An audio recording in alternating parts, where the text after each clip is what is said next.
আসসালামু আলাইকুম। আমি শুরুতে আপনাদেরকে একটা চিঠি পড়ে শোনাতে চাই এবং এই চিঠিটা পুলিশের চিঠি। পুলিশের রাজশাহী রেঞ্জের যে ডিআইজি আছেন তিনি এই চিঠিটা দিয়েছেন রাজশাহী বিভাগের যে জেলাগুলো আছে, মানে রাজশাহী, চাঁপাইনবাবগঞ্জ, নওগাঁ, নাটোর, পাবনা, সিরাজগঞ্জ, বগুড়া এবং জয়পুরহাট, এই জেলাগুলোর যারা এসপি আছেন তাদের বরাবর এই চিঠিটা লিখেছেন রাজশাহী রেঞ্জের ডিআইজি মোহাম্মদ শাহজাহান। সেই চিঠির বিষয় হলো বিশেষ নির্দেশনা। মানে উনি একটা বিশেষ নির্দেশনা দিয়েছেন এই রাজশাহী সকল পুলিশের প্রতি এসপিদের মাধ্যমে। সেখানে উনি কি লিখেছেন আগে আপনারা একটু শুনুন, আপনি চিঠির পাশাপাশি দেখুন, আপনারা দেখলে মিলিয়ে নেবেন। তিনি লিখেছেন যে উপর্যুক্ত বিষয়ের প্রেক্ষিতে জানানো যাচ্ছে যে পরবর্তী নির্দেশনা না আসা পর্যন্ত আদিষ্ট হয়ে নিম্নোক্ত বিষয়গুলোর প্রতি আপনাদের দৃষ্টি আকর্ষণ করা হচ্ছে। 1. কার্যক্রম নিষিদ্ধ স্থগিত ফ্যাসিস্ট সংগঠন সমূহের যে সকল নেতৃবৃন্দ এবং কর্মী জামিনে মুক্তির পর দলকে শক্তিশালী সংগঠিতকরণ এবং মাঠ পর্যায়ে তৎপরতা প্রদর্শন করতে সক্ষম, তাদের জামিন হওয়ার পর অন্য মামলায় গ্রেফতার দেখাতে বা শোন অ্যারেস্ট করতে হবে। আর যারা বর্ণিত বৈশিষ্ট্যের অধিকারী নয় তাদের জামিন হলে গ্রেফতার বা শোন অ্যারেস্ট দেখানোর প্রয়োজন আপাতত নেই। 2 নম্বর, প্রোটোকল ও প্রোটেকশন প্রদানের ক্ষেত্রে প্রচলিত আইন ও বিধি অনুসরণ করতে হবে। তারপরে লেখা, ইতোপূর্বে এই বিষয়ে গ্রুপ মেসেজে আপনাদের অবহিত করা হয়েছে, বিষয়টি অনুসরণীয় ও গুরুত্বপূর্ণ। দেখুন, প্রথমত কথাটা হলো যে মূল কথা যেটা হলো যে যদি কোনো বেসিক্যালি কার্যক্রম নিষিদ্ধ এবং স্থগিত, মানে আওয়ামী লীগ অথবা ছাত্রলীগ, এই দুই সংগঠনের সঙ্গে জড়িত কোনো ব্যক্তি যদি জামিনে মুক্তি পায়, জামিনে মুক্তি পেলে তাকে জামিন হওয়ার পর তারপর আরেকটা মামলায় তাকে শোন অ্যারেস্ট দেখিয়ে আটকে রাখতে হবে, মানে তাদেরকে বাইরে বেরোতে দেওয়া হবে না। এখন এই কথাটা উনি বলছেন কাকে? সমস্ত পুলিশদেরকে, মানে ওনার বিভাগের। এবং উনি এটাও বলেছেন এই জিনিসটা ওনার কাছে উপরের থেকে অর্ডার এসেছে। উনি কিন্তু শুরুতেই বলেছেন যে পরবর্তী নির্দেশ না আসা পর্যন্ত আদিষ্ট হয়ে, মানে ওনাকে আদেশ দেওয়া হয়েছে, এই আদেশটা পেয়েই উনি এই কথাগুলি করতে বলেছেন। ওনাকে কে আদেশ করলো? তো ওনাকে আদেশ করতে পারে আইজিপি, অথবা ওনাকে আদেশ করতে পারে স্বরাষ্ট্র মন্ত্রণালয়। মানে স্বরাষ্ট্র মন্ত্রণালয় কি আগের গভর্নমেন্টের স্বরাষ্ট্র মন্ত্রণালয় নাকি এই গভর্নমেন্টের স্বরাষ্ট্র মন্ত্রণালয়? চিঠিটা উনি লিখেছেন 24শে ফেব্রুয়ারি। তার মানে এই গভর্নমেন্ট, মানে বিএনপি গভর্নমেন্ট দায়িত্ব নেওয়ার 1 সপ্তাহ পরের কথা। তো বিএনপি গভর্নমেন্টকে দায়িত্ব নিয়ে কথা বলেছেন যে আওয়ামী লীগের অথবা ছাত্রলীগের যত লোক আছে যারা নাকি জেলখানা থেকে কোনো একটা মামলায় জামিন পেয়ে মুক্তি পাবে, তখন তাদেরকে মুক্তি দেওয়া যাবে না, তাকে আরেকটা মামলায় আদেশ অ্যারেস্ট দেখিয়ে আটকে রাখতে হবে। তাহলে মূল বিষয়টা কি? মূল বিষয় হলো তাকে আটকে রাখতে হবে, তাকে বেরোতে, তাকে মুক্ত হতে দেওয়া যাবে না। আদালত কিন্তু তাকে জামিন দিয়েছে। আদালত তাকে যদি কোনো একটা মামলায় জামিন দেয়, তারপরেও তাকে কোনো না কোনো ছুতা নাতায় আটকে রাখতে হবে। এখানে কিন্তু কয়েকটা বিষয়। একটা বিষয় হলো আটকে রাখতে হবে। 2 নম্বর বিষয় হলো আটকে রাখার জন্য একটা পদ্ধতি তাদের আছে, সেই পদ্ধতিটা জেনুইন না।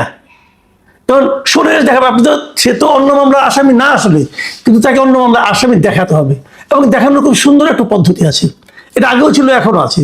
যেমন ধরেন কোনো একটা মামলা হলো, মারামারি হলো, অথবা এক জায়গায় একটা বোমা ফুটলো, ওই বোমা ফোটার কারণে ওখানে হয়তো 250 লোককে আসামি করা হলো। কারণ 250 লোক মিলেমিশে একটা বোমা ফোটায়, তা তো আর করে না, একজনে ফোটায়, কিন্তু 250 লোকের নাম থাকে না, কিন্তু আবার ওখানে নাম থাকে, মনে করেন 150-200 লোকের নাম থাকে, অথবা 50 জন লোকের নাম থাকে। নাম থেকে পরে লেখা হয় যে আরো অনেকে, আরো প্রায় 2 শতাধিক। তার মানে ওই 2 শতাধিকের মধ্যে যে কেউ যে কোনো সময় ঢুকে পড়তে পারে। তো ওই যে শোন অ্যারেস্ট বললো, হয়তো ওরকম কোনো একটা মামলা তাকে দেখাই দেবে, তার নাম ওখানে ছিল। ওই যে আরো যে কতগুলো আছে, আরো অনেকে, আরো 2 শতাধিক, অথবা আরো অনেকে যাহাদের দেখিলে চিনিব, এরকম কিছু শব্দ কিন্তু ওই পুলিশের খাতায় পাবেন আপনি। তো সেই আরোর তালিকায় একে ঢুকাই দিতে হবে। কাজটা কি ঠিক হলো? এটাকে আইনের শাসন বলে? বলেন, আপনারা বলেন ভাই, আপনি যেই শুনেন, আপনি এই কথাটা ভাবেন একবার, যে একটা লোক জামিন করলো অন্য একটা মামলায়, যে মামলায় হোক সেটা, জামিন হওয়া মানে কিন্তু মুক্ত নয়। জামিন হওয়া মানে উনি এখন জেলখানায় না থাকলে চলবে, ওনাকে বাইরে থাকার অনুমতি দেওয়া হলো। উনি সময় সময় যখন মামলার শুনানি হবে, যে হাজিরা দিবেন অথবা কথা বলবেন। এরকম কিন্তু বিএনপির অনেক লিডার এই আওয়ামী লীগ আমলে জামিনে ছিল, কিন্তু এক্ষেত্রে বলা হচ্ছে যদি জামিন তারা পায় তবুও তাদের জেলখানা থেকে বের হতে দেওয়া হবে না। আচ্ছা, আরেকটা কথা, আপনি বুঝবেন কি করে কাকে দিবেন না? বলা হচ্ছে যারা নাকি শারীরিকভাবে সক্ষম, যে তারা দলকে গুছিয়ে আনতে পারে, দলের পক্ষে মাঠে কাজ করতে পারে, এরকম দেখলে আটকাবেন, এরকম না দেখলে আটকাবেন না। এটা হলো আরেকটা জিনিস। তার মানে আপনি যদি দুর্বল সাইজের হন, কেউ লিকলিকা হন, তাহলে কোনো সমস্যা নেই, তাহলে বেরিয়ে যেতে দিবেন। মানে পুরো জিনিসটাই আপনি দেখবেন এখানে আইনের নাই, যা কিছু আছে সব গোজামিল। এটা কি আইন করতে পারে না? এই ধরনের আইনের প্রয়োগের কখনো কোনো আইন আছে, কোনো পদ্ধতি আছে? সরকার বলবে এটা আমরা করতে চাই। আমি এই জিনিসটাই জানতে চাই যে এটা কি সরকারের আদেশ, এটা কি সালাউদ্দিন সাহেবের আদেশ, এটা কি তারেক রহমান সাহেবের আদেশ, নাকি এটা এই ডিআইজি মোহাম্মদ শাহজাহান সাহেবের আদেশ? শাহজাহান সাহেবের আদেশ, শাহজাহান সাহেবকে এই ধরনের আদেশ দিতে পারেন? সালাউদ্দিন সাহেবকে এই ধরনের আদেশ দিতে পারেন? একজন নাগরিক, সে ধরলাম আওয়ামী লীগ করে, ধরলাম সে আওয়ামী লীগ করতো, আওয়ামী লীগের এখন রাজনৈতিক কর্মকাণ্ড স্থগিত আছে, ওকে ফাইন, তাহলে স্থগিত আছে, স্থগিত থাকবে। এখন সে আওয়ামী লীগ করতো, সে ওখান থেকে বের হয়ে এসে আওয়ামী লীগের পক্ষে আওয়ামী লীগকে সংগঠিত করার জন্য কোনো কাজ করতে পারে, এটা যদি মনে হয় তাহলেই তাকে মামলা দিতে হবে। এখন পুলিশ কি করবে? পুলিশ দুটো কাজ করবে। একটা কাজ হবে, যেই বেরিয়ে আসবে তাকেই বলবে তোমার কিন্তু আটকাই দেবো, কিছু টাকা দাও, তাহলে তোমাকে বলবো তুমি দুর্বল, তুমি বাইরে গেলা। আর যদি টাকা না দাও তাহলে তুমি দুর্বল হলেও সবল, তোমাকে আটকে রাখবো। এটা একটা ঘটনা কিন্তু ঘটতে পারে, ঠিক না? কিন্তু এখন এই যে কাজটা হলো, এই কাজের মাধ্যমে আসলে কি প্রমাণ হলো? যে দেশে আইনের শাসন প্রতিষ্ঠিত হয়েছে।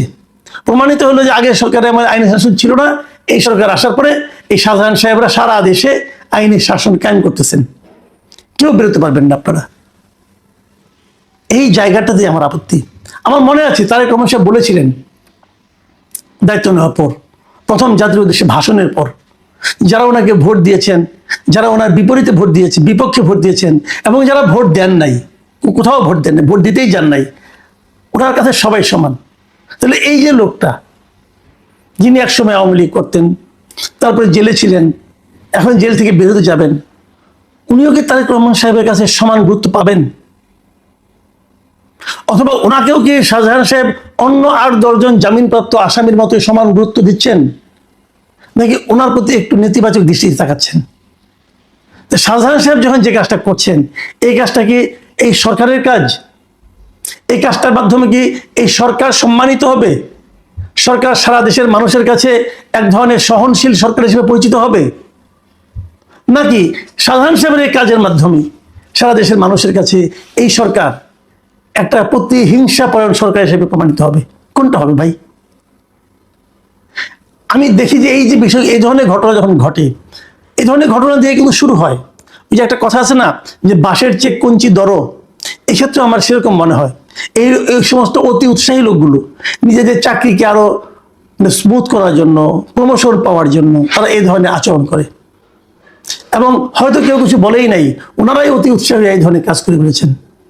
এবং তারা এতদিন ধরে এই ধরনের কাজ কোনো রকম বাধাহীনভাবে করতে করতে এখন ওরকম চিঠি ইস্যু করে দিয়েছেন। উনি কিন্তু এর আগে গ্রুপ মেসেজে বলেছেন, বলার পরেও নিজের দক্ষতা প্রমাণের জন্য হয়তোবা একটা চিঠিও লিখে দিয়েছেন। এই চিঠিটা থেকে ওনার দক্ষতা অথবা আইনের প্রতি ওনার যে শ্রদ্ধা, সেটা কি ফুটে ওঠে? এই বিষয়গুলো কিন্তু এই সরকারকে দেখতে হবে। যদি সরকার দেখেন ভালো, যদি না দেখেন আমাদের জন্য বেদনার। সেটা সরকারের জন্য আখেরে কতটুকু জনপ্রিয়তা বাড়িয়ে দিবে সেটা আমি বলতে পারবো না, এটা আপনারা একসময় বুঝতে পারবেন। প্রিয় দর্শক, আমরা কেবল ঘটনাগুলি তুলে ধরছি। বিচারের দায়িত্ব এবং সিদ্ধান্ত নেওয়ার দায়িত্ব সরকারের, এবং সরকার সেই কাজটা করেন কিনা সেদিকে আমরা তাকিয়ে থাকবো।